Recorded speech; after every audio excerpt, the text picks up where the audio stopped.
Hello everyone. आज है 2 दिसंबर और जो आज के करंट अफेयर के टॉपिक्स रहेंगे वो यहाँ पे आप पढ़ सकते हैं। तो विदाउट वेस्टिंग एनी टाइम अपना पहला टॉपिक स्टार्ट करते हैं। यहाँ पे बताया गया मीज़ल वायरस के बारे में। ये किसकी वजह से होता है? ये होता है पैरामिक्सो वायरस फैमिली का एक वायरस है, उसकी वजह से ये होता है। और नॉर्मली पास कैसे होता है, मतलब एक से दूसरे इंसान में कैसे फैलता है? डायरेक्ट कॉन्टैक्ट की वजह से या फिर एयर की वजह से। एयर की वजह से कैसे? मान लो कोई भी इंसान इन्फेक्टेड है इस वायरस से, तो वो क्या करेगा? छींक देगा, है ना? छींक रहा है या फिर सांस ले रहा है, तो उस टाइम पे जो उसके मुंह से जितने भी ड्रॉप्स थूक के मान लो, है ना, तो इस तरह के जो ड्रॉप्स है ना निकलते हैं हवा के अंदर, जो जैसे वो शामिल हो जाएंगे उनके अंदर होता है वायरस। और वो किसी दूसरे इंसान के कांटेक्ट में अगर उसकी बॉडी पे भी गिर गया तो वहाँ से वही वायरस उस इंसान के अंदर एंटर हो सकता है। सबसे पहले इन्फेक्ट किस चीज़ को करता है? ये करता है सांस लेने की जो नली होती है हमारी रेस्पिरेटरी ट्रैक के अंदर, तो उसको इन्फेक्ट करता है और उसके बाद हमारी पूरे शरीर के अंदर ये फैल जाता है। मीज़ल वायरस बेसिकली एक इंसानी बीमारी है जो कि एनिमल्स के अंदर नहीं देखी गई कभी भी। Before the introduction of measles vaccine in 1963, 1963 में इसकी वैक्सीन आई थी, लेकिन उससे पहले हर 2-3 साल के अंदर करीबन 26 लाख लोगों की डेथ होती थी इस बीमारी से। तो एक तरह से काफ़ी मेजर एपिडेमिक्स होता था, लाइक जैसे कोविड था ना, वैसे ही ये हर साल हर 2-3 साल में आती थी और करीबन 26 से 30 लाख लोगों तक की लाइफ इसमें चली जाती थी। द हिंदू का ये आर्टिकल था आज के न्यूज़पेपर में, जिसके अंदर जो मीज़ल आउटब्रेक था मुंबई के अंदर, तो वो रिकॉर्ड किया गया। इसके अंदर 11 नए मामले शामिल आए और एक इंसान की काफ़ी यहाँ पे डेथ हो चुकी थी। जो बीएमसी है इसके द्वारा सर्वे किया गया था करीबन 53,66,144 घरों पे, जिसके अंदर 4,062 मामले ऐसे निकले थे जिनके अंदर इन लोगों को बुखार वगैरह हो रखा था और उनकी बॉडी पे रैसेस भी हो रखे थे, निशान भी हो रखे थे। तो वो दिखा देता हूँ कैसे होते हैं। यहाँ पे आप देख सकते हो ना, ये जो निशान है रेड रेड कलर के पैचेज है, तो ये होते हैं मीसल्स के अंदर। अब चिकन पॉक्स में और मीज़ल में डिफरेंस क्या है, तो वो देख लेते हैं। देखो, फीवर तो दोनों में रहता है, हाइट फीवर रहता है बॉडी पे, लेकिन चिकन पॉक्स में क्या होता है ना, यहाँ पे सिर में काफ़ी पेन रहता है और मीज़ल्स के अंदर ऐसा ज़्यादा सीन नहीं होता। लेकिन जो माथा जो होता है ना, हमारा फोरहेड होता है, यहाँ पे रेड कलर के ऐसे छोटे छोटे पैचेस काफ़ी ज़्यादा मात्रा में नज़र आते हैं और ऊपर से जो आँखें हैं वो रेड हो जाती हैं, जबकि चिकन पॉक्स में ऐसा कुछ नहीं होता। चिकन पॉक्स के अंदर बॉडी है ना पूरी ऐसी टूट सी जाती है, इंसान थका हुआ होता है। और मीज़ल के अंदर क्या है, रनी नोज़ होती है ना, नाक बहरी होती है, कफ भी होती है और गला भी छिलता है। तो इस तरह से, और इवन मुंह के अंदर तक भी छाले हो जाते हैं, ये जो ये पैचेज है ना ये हो जाते हैं, जबकि ऐसा कुछ इसके अंदर नहीं होता चिकन पॉक्स में। और चिकन पॉक्स के अंदर बेसिकली जो निशान है ना वो फेस पे रहेंगे और छाती पे तो काफ़ी ज़्यादा रहेंगे, ठीक है, जो चेस्ट एरिया होता है ना उस पर काफ़ी ज़्यादा रहते हैं। और जो एपिटाइट है वो भी डिक्रीज हो जाता है, ठीक है। और बाद में क्या है ना, यही जो स्पॉट्स है ना बाद में चिकन पॉक्स के अंदर थोड़ा सा बड़ा होके और इनके अंदर लिक्विड सा फील हो जाता है। तो ये डिफरेंसेस है मीज़ल और चिकन पॉक्स के अंदर। और इसके सिम्टम्स क्या है? Runny nose, dry cough, body pain होना, सिर दर्द होना और गला ख़राब होना, आँखों में स्वेलिंग होना, ठीक है, रेडनेस हो जाना, थकावट होना, डायरिया, लाइट सेंसिटिविटी, मतलब ज़्यादा लाइट की तरफ आप है ना मतलब देख नहीं पाते हो, ऐसे आँखें चुंधिया जाती हैं, ठीक है। और ये तो आपको देखा ही था, ये बता रहा था मैं, फेस के अंदर मुंह के अंदर भी ब्लू और रेड स्पॉट हो जाते हैं। ट्रांसमिशन फैलता कैसे है?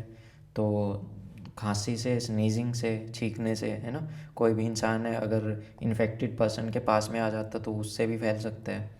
It can be transmitted by infected person from 4 days prior to the onset of rest to the 4 days after the rest erupt.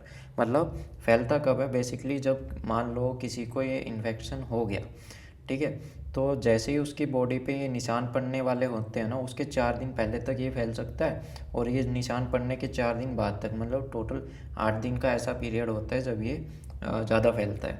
मतलब किसी दूसरे इंसान में इसके फैलने के चांसेस 90 to 100% रहते हैं।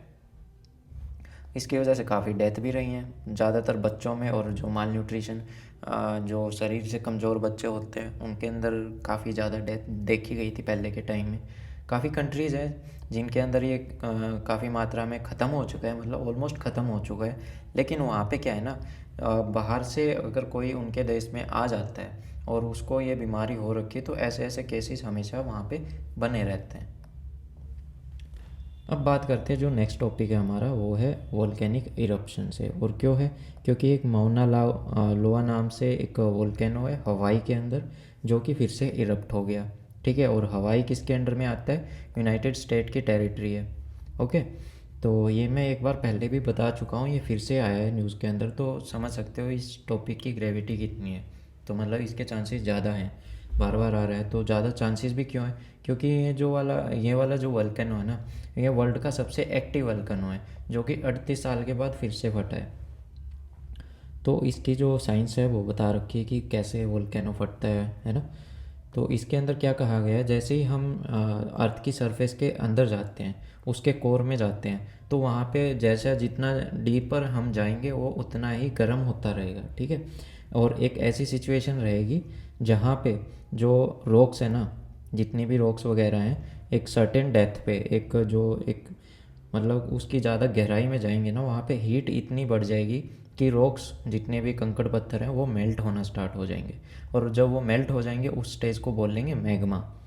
ठीक है, और मैग्मा बेसिकली जो सॉलिड रॉक होती है ना उनसे हल्का होता है, और हल्का होने की वजह से वो मैग्मा का जो चैम्बर होता है वहाँ पे जाके इकट्ठा होना स्टार्ट हो जाता है। लेकिन जैसे ही उस चैम्बर के अंदर प्रेशर ज़्यादा बढ़ेगा, ठीक है, और वो प्रेशर बढ़ते ही क्या करेगा ना, जैसे कि ये प्रेशर, ये मैग्मा, इसके अंदर सारा कुछ इकट्ठा होना स्टार्ट हो गया। इसके अंदर जैसे ही प्रेशर बढ़ेगा, जितनी भी दरार वरार होएंगी ना, ये मैग्मा वहाँ से निकलने की कोशिश करेगा। अब इसको एक दरार मिल गई जो थोड़ी सी बड़ी थी, तो ये पूरा स्पीड से वहाँ पे जाएगा, पूरा प्रेशर से, और एकदम फट के निकलेगा, है ना।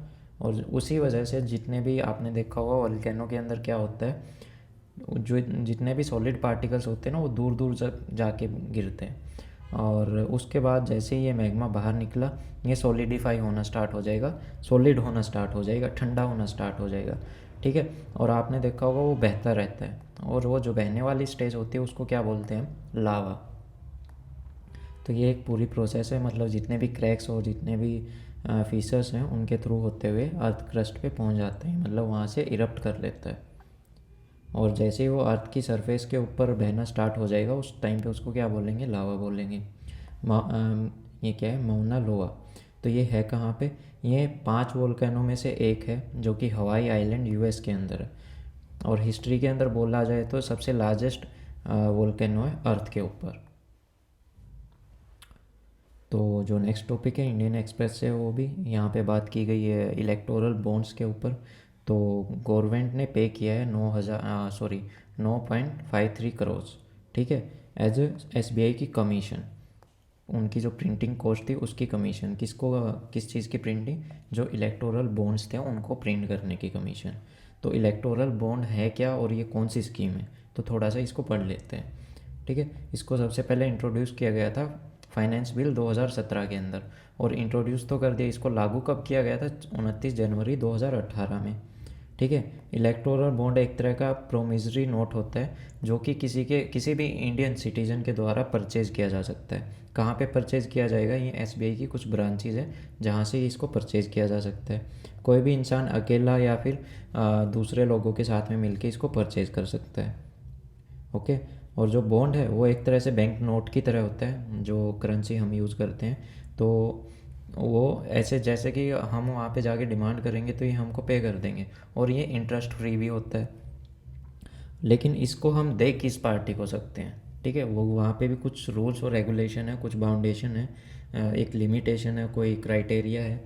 तो वो क्राइटेरिया अगर पॉलिटिकल पार्टी फील करती है तो हम उसी हिसाब से उनको पे कर सकते हैं। जैसे कि पहली बात तो जो पार्टी के पॉलिटिकल पार्टी रजिस्टर है under section 29A of RPA act representation of people act 1951, इसके अंडर में रजिस्टर हो रखी है। और उन्होंने 1% से ज़्यादा जो वोट अभी गिरे थे, जितने भी लास्ट असेंबली हुई थी स्टेट की लेजिस्लेटिव असेंबली, अगर उन्होंने 1% या उससे ज़्यादा वोट वहाँ पे हासिल किए तो वो एलिजिबल है इलेक्टोरल बॉन्ड रिसीव करने के। मान लो मैंने ख़रीद लिया और सामने वाली पार्टी ने करीबन 1% वोट से ज़्यादा वो वहाँ पे अचीव कर चुकी है, ठीक है, तो मैं उसको ये इलेक्टोरल बॉन्ड्स पे कर सकता हूँ। तो प्रोसीजर क्या रहेगा, जो एसबीआई बैंक है, स्टेट बैंक ऑफ इंडिया, इसी को ये अनुमति है कि ये इशू कर सकता है और इन इलेक्टोरल बॉन्ड को फिर कैश में कन्वर्ट करके पॉलिटिकल पार्टी के खाते में डाल सकता है, ठीक है, उस अमाउंट को।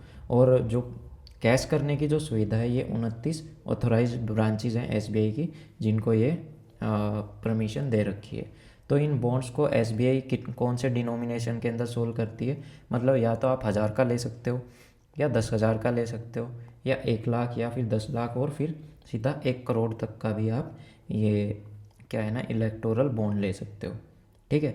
एक तरह से ये मान लो कि इलेक्टोरल बॉन्ड एक ऐसा कागज़ है जो अगर मान लो मैंने 10,000 का ख़रीदा है ना, तो मैं पार्टी को दूंगा तो वो इस 10,000 के बॉन्ड को फिर से एसबीआई को दे देगी और एसबीआई वो जो 10,000 में मैंने जब ख़रीदा था वो 10,000 रुपये फिर इस पार्टी के खाते में डाल देगी, अकाउंट में डाल देगी। ये सिस्टम होता है इनका।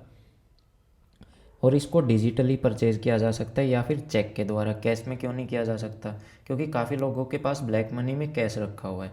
अगर उनको वो वाइट करवाना है तो वो क्या करेंगे, जाके इलेक्टोरल बॉन्ड्स खरीदना स्टार्ट कर देंगे, ठीक है, पॉलिटिकल पार्टी से साठ गांठ कर लेंगे और दबा के वहाँ पे क्या करेंगे, जितना भी इलेक्टोरल बॉन्ड्स है 1-1 करोड़ के खरीदते रहेंगे और पार्टी उसको क्या करेगी, बाद में कैश करवा लेगी और अपने खाते में डाल लेगी, वहाँ से निकाल के कुछ परसेंट अपने पास रखेगी और बाकी का जो सामने वाली पार्टी उसको दे देगी।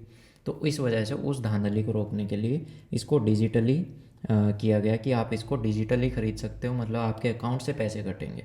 और अगर आपने अकाउंट में डाल रखा है तो सीधी सी बात है उसका आपके पास प्रूफ भी होगा, आप टैक्स भी भरते होगे। तो इस वजह से चीज़ों को ज़्यादातर डिजिटली किया जा रहा है। और चेक के द्वारा भी, चेक भी कहाँ से, अपने अकाउंट से ही पैसे कटेंगे। इस वजह से एक तो चेक का माध्यम रखा गया और एक डिजिटल का माध्यम रखा गया। तो इन इलेक्टोरल बॉन्ड को बाद में जो भी एलिजिबल पॉलिटिकल पार्टी है कैश करवा सकती है और वही पैसा जो अथोराइज बैंक अकाउंट है पॉलिटिकल पार्टी का उसके अंदर चला जाएगा और सेम डे के अंदर ये पूरा पैसा वहाँ पे डिपॉजिट हो जाता है। जो इलेक्टोरल बॉन्ड है वो वैलिड रहते हैं 15 कैलेंडर डेट्स को from the date of issue and no payment is being made to any payee political party if the electoral bond is deposited after the expiry of the validity period. जैसे ही 15 दिन की इसकी validity होती है, आज खरीद लिया 15 दिन तक वैलिड है, उसके बाद ये ख़त्म हो जाएगा, उसके बाद में कोई किसी को कुछ 1 रुपये नहीं मिलेगा। और फिर द हिंदू का फिर से टॉपिक है कोई, betting for exotic meat, gambling dance in Manipur descend further into illegality. तो ये एक क्या है ना, ये क्या बोलते हैं इसको, बियर कैट, ठीक है। इसको फिर से क्या है ना, इसकी इलीगल स्मगलिंग होती है, इसको मारा जाता है इसके मीट के लिए। काफ़ी प्यारा है ये, देखो। तो अभी ये फिर से न्यूज़ में फिर से क्या, मैं भी फर्स्ट टाइम ही सुन रहा हूँ।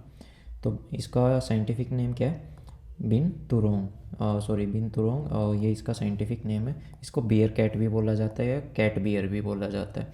कैट की तरह मतलब बिल्ली की तरह ये दिखता है और ओमनीवोर है, ठीक है। और इसकी फैमिली कौन सी है, सिवेट फैमिली, विविरियडी, ठीक है।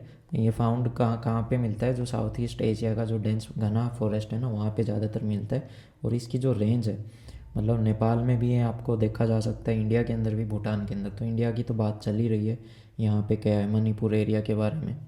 तो इंडिया, नेपाल और भूटान के अंदर भी मिलता है और साथ ही साथ इंडोनेशिया के कुछ आइलैंड्स है लाइक सुमात्रा और जावा, और ईस्टर्न की बात करें तो बोर्नियो नाम की जगह तक ये यहाँ पे देखा जा सकता है।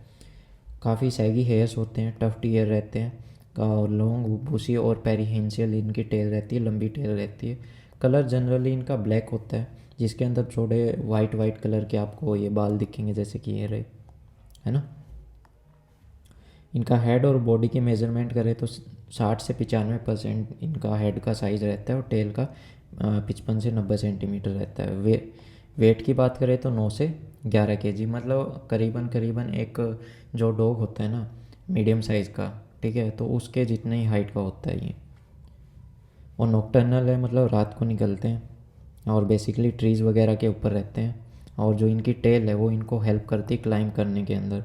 और फ्रूट्स वगैरह के ऊपर ये बेसिकली क्या करते हैं, फीड करते हैं खुद को, या फिर छोटे मोटे जो अंडे या स्मॉल एनिमल्स उनको खा के अपना ज़िंदगी बिताते। तो ये देख लो आप, एक आइडिया लग जाएगा आपको कैसा दिखता है ये। काफ़ी प्यारा सा ही है, भालू जैसा ही, इसीलिए इसको क्या बोलते हैं, कैट बियर बोलते हैं, क्योंकि साइज़ छोटा है और भालू के जैसे ही दिखता है ना, भालू का छोटा version. In some cases binturong are tamed and have been reported as a being affectionate pets के रूप में भी लोगों ने इनको रखना स्टार्ट कर दिया और लोग रखते भी थे। तो मतलब इनको ट्रेन भी किया जा सकता है। और ये जो बियर कैट है इनको क्लासीफाई किया गया as a vulnerable species, IUCN की लिस्ट के अंदर इसको वल्नरेबल स्पीसीज़ की कैटेगरी में रखा गया है। तो ये थी आज की छोटी सी क्लास, इसमें ऐसा इतना ज़्यादा कुछ था भी नहीं, और मतलब ज़्यादा बड़े टॉपिक्स नहीं थे बट स्टिल इम्पोर्टेंट थे। तो इसकी PDF आपको कहाँ पे मिलेगी, टेलीग्राम के पेज पे, जिसका लिंक आपको डिस्क्रिप्शन में मिल जाएगा। वीडियो अच्छी लगी हो तो प्लीज़ लाइक कीजिएगा, चैनल को सब्सक्राइब कीजिएगा और वीडियो को शेयर कीजिएगा। कोई भी सुझाव सजेशन हो आप कमेंट सेक्शन के अंदर बता सकते हैं। So thank you, have a nice day.